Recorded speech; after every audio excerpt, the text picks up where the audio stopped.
Guys, magpapalit tayo ng compressor ng Tucson kasi hindi siya bumubomba.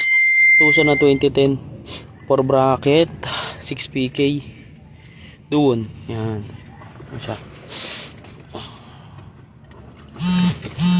So ito yung luma. Tapos ito kasi nagpalit na kami ng condenser ng nakaraan. Evaporator nagpapalit din. Ito na yun.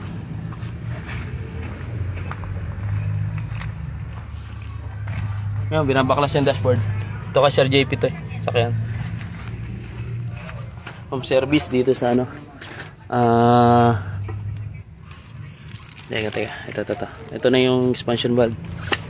Home service dito sa Malabon. Ito na yung ano. Evaporator niya.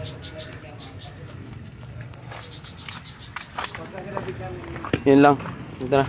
Tapos, yung may libreng dryer kasama. Okay.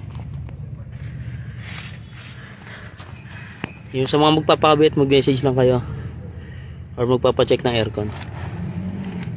Thank you.